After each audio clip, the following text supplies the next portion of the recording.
আজকে আলোচনা করব কি তল। তল কাকে বলে বা তল জিনিসটা কি? তল মানে কি? তলা বলি না? আচ্ছা, তল মানে হচ্ছে কোনো কিছুর উপরিভাগকে তল বলে। যে কোনো কিছু উপরিভাগকে কি বলে? তল বলে। যেমন এই আমার হাতে একটা কি আছে, বক্স আছে, আছে না? ভালো করে দেখো, এই বক্সটার নাম হচ্ছে কি জানো? ঘনবস্তু। এখন অনেকের কাছে প্রশ্ন, স্যার ঘনবস্তু আবার কি জিনিস? ঘনবস্তু আমরা বুঝি না। আমি একটা ঘনবস্তু এখানে আঁকলাম, এটা কিন্তু এটা আমরা এই চিত্রটা দেখে কিন্তু বোঝা যায় না এটা কি ঘনবস্তু কেমন দেখতে। তো এটাকে আমি আঁকলাম আর আমি তোমাদের সামনে একটা জিনিস নিয়ে আসলাম, দেখছো নি? এই পাশে কি হলুদ, এটাও কি হলুদ, নীল নীল, অরেঞ্জ অরেঞ্জ, ঠিক আছে না? আচ্ছা, তো ঘনবস্তুটা আমি কিভাবে নির্ণয় করব? তো ঘনবস্তুটা কি আমি লিখলাম, যার কি থাকবে?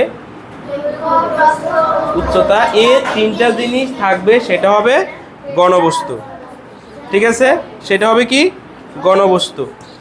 আচ্ছা, এবার আসো, তিনটা জিনিস কি কি বলো দেখি। আগে আমরা ঘনবস্তুটা ভালো করে বুঝি। তিনটা জিনিস কি কি?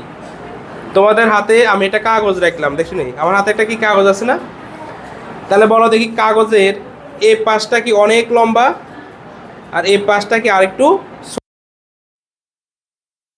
এই কাগজের কোনটা দৈর্ঘ্য কোনটা প্রস্থ? কোনটা দৈর্ঘ্য? সামনেরটা, আর এটা প্রস্থ।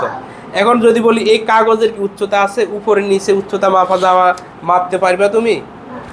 তাহলে এটাকে কি আমরা ঘনবস্তু বলতে পারবো? পারবো?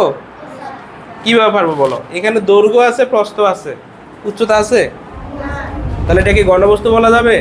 তাহলে এটা কিন্তু ঘনবস্তু আমি বলতে পারবো না। আচ্ছা, আসো তাহলে আমি এবার বইটা নিলাম, সবাই একটু খেয়াল করো, স্যার একটু পিছনে যান। বলো দেখি, এটা বড় নাকি এই সাইড বড়? এটা বড়, তাহলে এটার নাম কি? আর এই পাশেরটার নাম কি? এবার আসো, বইটার উপর এবং নিচ একটা মোটামুটি মাপা যাবে কিনা? উপরে নিচে, উপর এবং নিচ একটা মোটা বোঝা যাচ্ছে কিনা? উচ্চতা মানে হচ্ছে একটা মোটা জিনিস থাকবে। এখন বলো এটার মধ্যে কি উচ্চতা আছে কিনা? উচ্চতা মাপা যাবে। দেখো আমি যদি স্কেল দিয়ে মাপি, আমি এখানে ধরো 5 সেন্টিমিটার পেলাম, তাহলে উচ্চতা আছে কিনা? তাহলে এটার নাম কি? ঘনবস্তু। এটার নাম কি? তাহলে আমরা কি ঘনবস্তু শিখতে পারলাম? আচ্ছা, তারপর আসো, এখন যদি বলি এখানে সবচেয়ে বড় সাইড কোনটা? হলুদ কালার নাকি? আচ্ছা, এখন যদি বলি এটা যদি হলুদ কালার হয়, পাশে কোনটা আছে?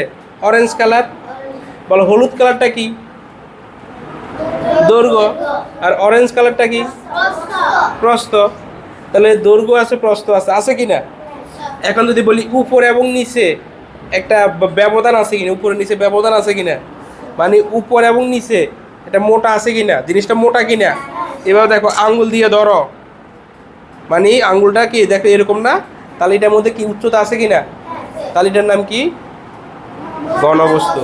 তাহলে ঘনবস্তু কি? যার দৈর্ঘ্য থাকবে, প্রস্থ থাকবে, উচ্চতা থাকবে, এর তিনটা জিনিস থাকবে, সেটা হবে ঘনবস্তু। যেমন বই বা বক্স।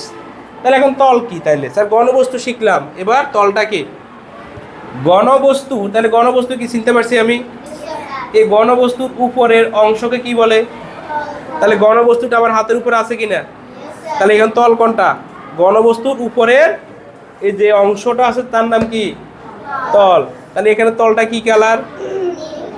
এখন আমি ঘনবস্তুটা যদি এভাবে ধরি, তাহলে এখানে তল কোনটা? হলুদ কালারটা। আমি ঘনবস্তুকে যেভাবে ধরবো তার উপরে যে অংশটা পাবো তার নাম হচ্ছে তল। যদি আমি এভাবে ধরি, তাহলে তল কোনটা? এই যে অরেঞ্জ কালার যেটা, সেটা। তাহলে কি তল বুঝতে পারছি? তাহলে তল কোথায় থাকে? ঘনবস্তুর উপরের অংশটার নামই হচ্ছে তল।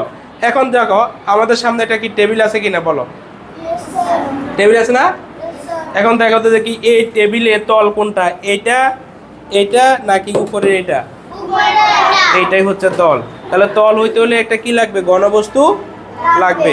আর এই ঘনবস্তুর উপরে আমি যেটা পাবো সেটার নাম হচ্ছে তল। তাহলে তল কাকে বলো সবাই একটু বলো।